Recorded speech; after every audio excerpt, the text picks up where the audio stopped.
unhealthily addicted to houseplants.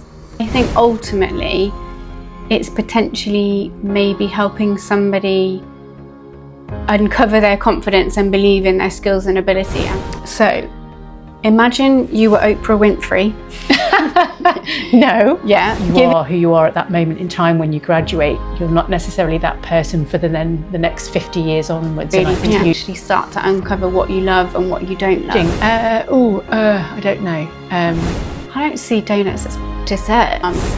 That if she wasn't prepared to pay me slightly more, I was going to go and work for Clinton Cards around the corner. What I would just say in general about hiring is sometimes just to be open-minded, because Hello. See, sometimes getting the door open in the first place can even be a and challenge. I remember just feeling horrified that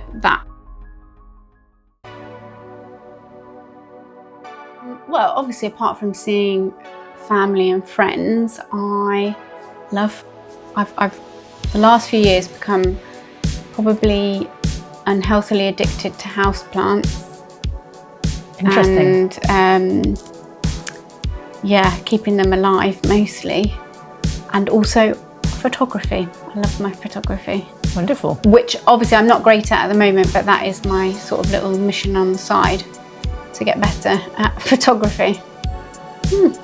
I'm a huge running nerd.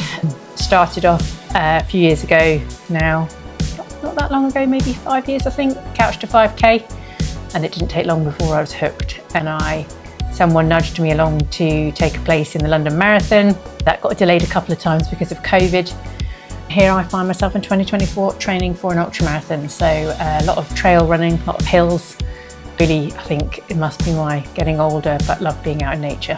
No, I love being out in nature, but not on the running side of things. More in cute places, finding cake.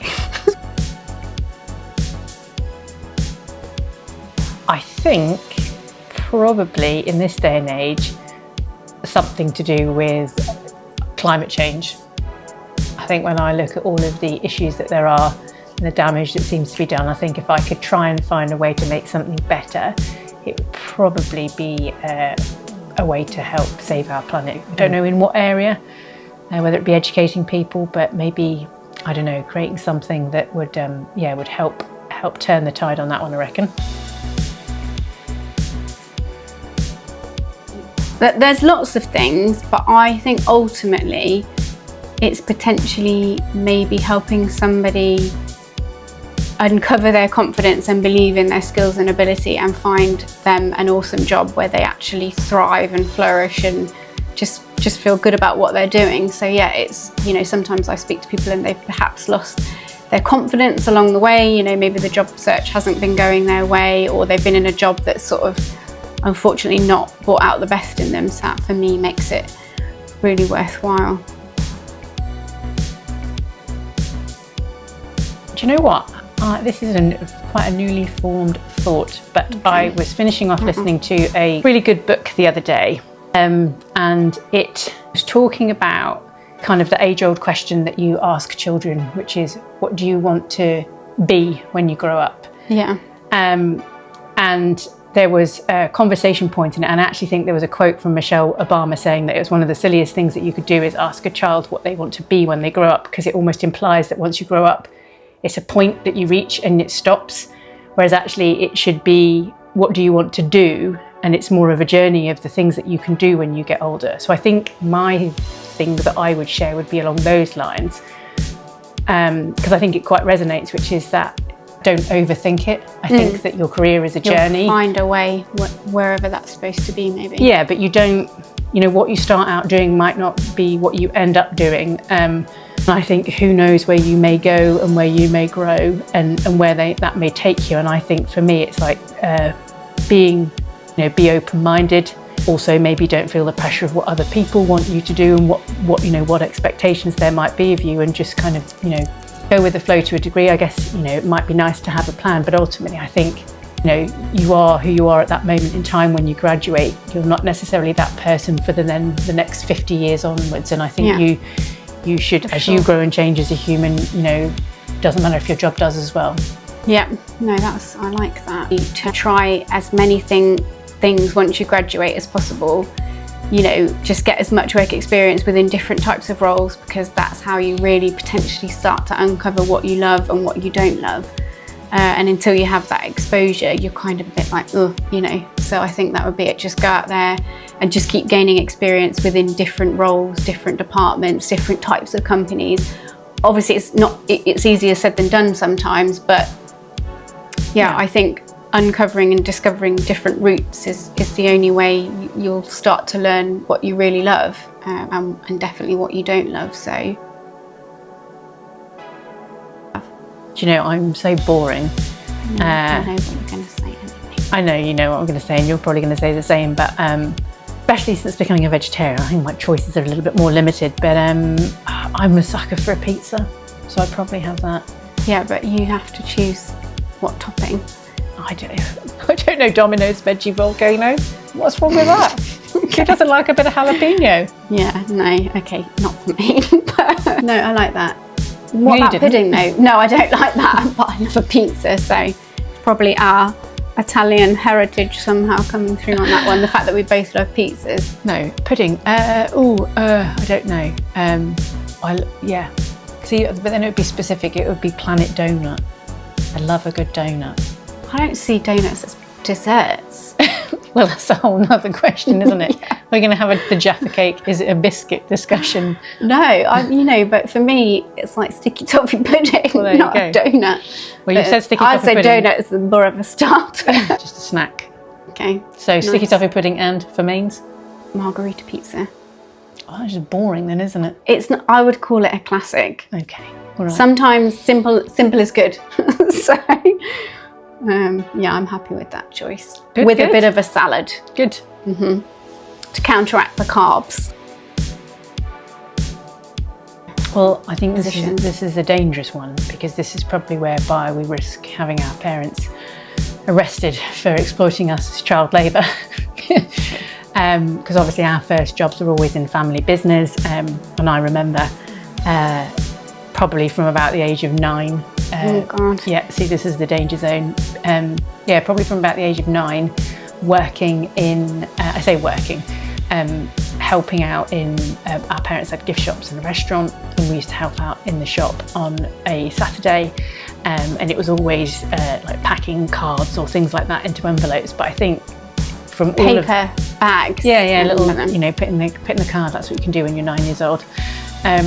But I think the one thing I remember the most is always about that interaction with customers. Like from, you know, the age of 9, you're learning to interact with strangers and ultimately provide a good service. And obviously then from there on, I remember we sort of both moved into the space of being waitress in the restaurant we had, and that's where obviously that interaction, the human interaction, and you know, being in service to people, yeah, you just learn a lot. And I think that stood us, well, I know it stood me in good stead, but I think it stood us all in good stead over the years. Yeah, I think so.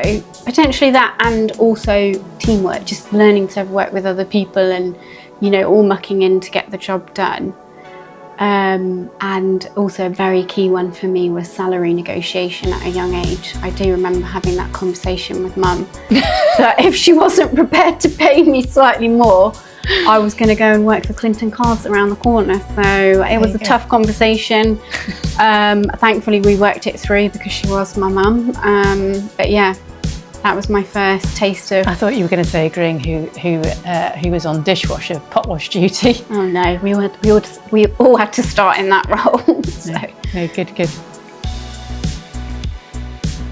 I mean, obviously it does depend on the role in the company, so it can be very specific to them and their unique needs. But what I would just say in general about hiring is sometimes just to be open-minded, because sometimes what you think you want isn't actually, you're never going to maybe find 100% all the skills. So it's, you know, keeping open-minded and potentially seeing beyond that CV, you know, because not everybody can convey all their amazing skills that are, you know, on their CV. So it's, you know, yeah, I guess trying to look beyond the CV, beyond job roles and job titles, and yeah, what else can that person bring maybe? Yeah, and I think obviously the other thing there is that You may not have the person that ticks the 20 things off that you're looking for, but then the environment that you can provide could make somebody flourish in a certain way that they haven't in the place that they were before. So actually there's a lot that you can offer that brings out the best in people, just because it may have not been displayed in a previous role. It might not actually be down to the individual, it might be the circumstances or the responsibilities that they were allowed to have in that particular role, right? So yeah, definitely.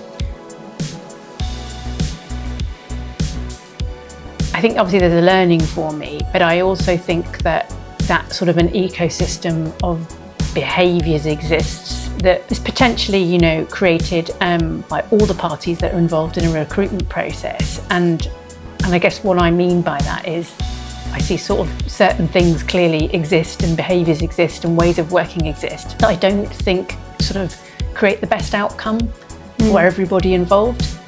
What I see most from a recruiter lens viewpoint is that it can be quite a thankless task at times, and I think there is an expectation, or maybe not an expectation, I think there is a misunderstanding potentially of the amount of work that goes or is involved when a recruiter is working on a search and supporting a client with a particular vacancy. And the reality is with a lot of ways of contingent recruitment, which is obviously that you are paid based on the outcome, I think it's a real eye-opener that I've seen so far about just how much work you have to do that's potentially all at risk and potentially without getting any reward at the back end of that. And I think that being commonplace was not something I was necessarily expecting, and the reputation of the industry that goes with potentially from a few bad eggs that you might have in there, which is the same in any industry really. Some people make it worse for everyone. I think you've got a lot of good people trying to do good things. But yeah, it's tough. It's tough. It's a lot of hard work and a lot of effort. And I think if you find a great recruiter and conscious recruiters, I think you've got really great people there that want to help and support you. And I think my wish would be that over the course of time that could be changed and that conditions could be better for both parties to flourish through that process and have something that works for all really, really well. I would probably add to that is I do always remember my second ever client meeting in recruitment, or when I started in recruitment, and I went along obviously really green to the industry, and I remember the client saying, "You recruiters are all the same. You just put people in jobs and then poach them back out again." And I remember just feeling horrified that I couldn't believe, I don't know, maybe I'm just a bit naive in that sense. I just couldn't imagine that that's the way people would operate. And I guess that's something that I've always been that's really important to me, is to always do the right thing. I think you found the same, that sometimes the perception of the industry is, for whatever reason, there is quite a negative perception, and that's quite hard to change sometimes, isn't it, when you genuinely do really care about what you do. Yeah, I think it's hard when you're built that way to feel like that's the wall that you're coming up against all the time, because obviously being in sales you do experience challenges, but I think there's that whole, usually it's people buy from people type scenario, and if you're a good person you'll tend to get the measure of that, whereas it's almost like that doesn't even count. so it can be, maybe it does. I think it does, but yeah, it's hard work getting there. I think once you've got the door open, that can be seen, but sometimes getting the door open in the first place can even be a challenge just because of the industry. Just thank you if you've got this far, thank you for taking the time to watch it all the way through. And also you can share other questions that you'd like us to answer. It may not be thrilling, we'll get better at this.